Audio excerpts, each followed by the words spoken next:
bit dark. Well, this is the old press, and that's an ashtray mould.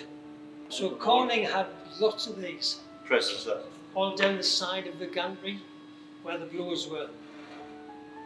So around the front was the blowers, around the side was the press. Right, see these here? These are your guides. So when you push it in, it gets central every time.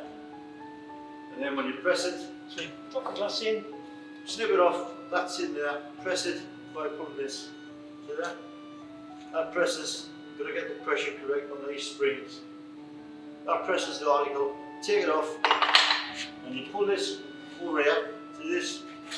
That's there, and you turn it over, drop it onto the vat, put it in the oven.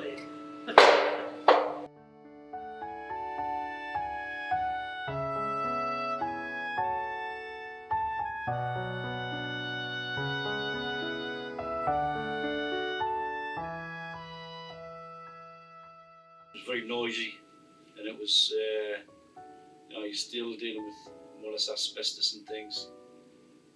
Lots and lots of hammering, bang, bang, bang, you know. The machines were stamping out. There was circulatory machines, you know, there was just lots and lots of machines all in a very confined space. The heat was horrendous. Not just the asbestos, but the glass particles finer glass used to just rise with the atmosphere. And if you looked at the skylights, all it did was glisten. Knowledge point of view, you learned a lot because you had the opportunity to see a lot of different things. Even though it was monotonous, you know, making these little lenses and things, we would churn them out, and it was fascinating to see the production line and how efficient it was.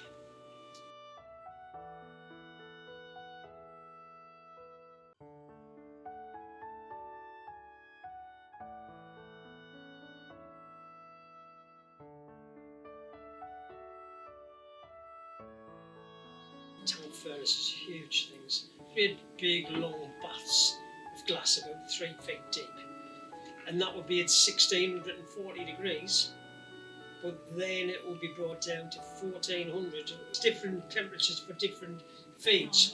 So the glassmaker might have been gathering at 1300, but the machines needed it at 1400. Yeah. So And the press on the left hand side of the factory, as you look towards the mixing house, feeding in, the left hand side fed a turret chain machine, which was a continuous belt of moulds making things like corner coffee pots. The centre tank furnace was your blown gantry, where all the glass makers all worked from 4 hearths around, and then on the right hand side you had your tubing.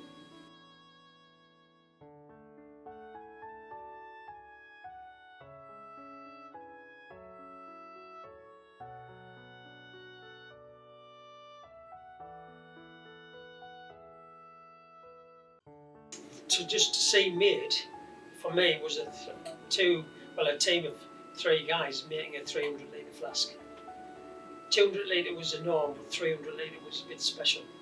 And it was only attempted, you know, just a small number of times whilst I was there. But to actually see these guys making these huge articles was a phenomenal feat. You know, handling the actual, getting a big enough gather to actually blow this large article. It was so heavy that you needed the glass blower and 2 assistants either side with a bar across to help lift the glass out of the furnace and then transport it around to the end of the gantry where the mould was, you know. When you see something on the TV or whatever, you don't actually appreciate the skill, because it's all, even though you're putting it into a mould, people think it's easy. All the actual gathering is done by hand. So you've got to get the correct amount out to fit that mould. Otherwise, the wall thickness will be too thick. So that's the skill in itself. And then would be working on more of like a production, where the inexperience would get the small amount, pass it on to the next more experience, get the larger amounts, and pass it on to the glass blower, who will then shape it and blow it into a mould. And again, if you're not getting the correct amount of glass from the beginning, it makes a right mess of it throughout the whole process, because it's either too thin or too thick, and that's where the skill comes in.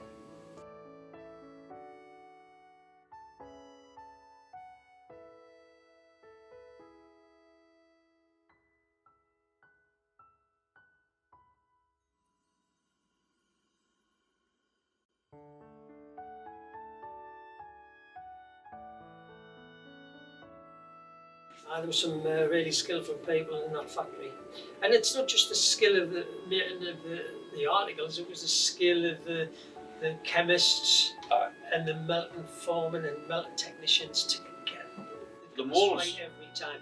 Mould making. mould making, you know, And, there's yeah, a room there that had used to have the massive moulds in, and if they got the mould wrong, then obviously you get the They had article their own wrong. engineering factory as well.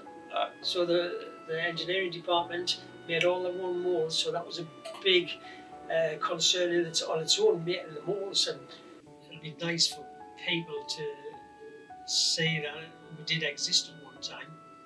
You know, a lot of people now, obviously, it's been closed so many years now that lots and lots of local people will not have a clue about Pyrex and James A. Jobling coding, and for to make people aware that this is what we did have one time along the river. Were you there?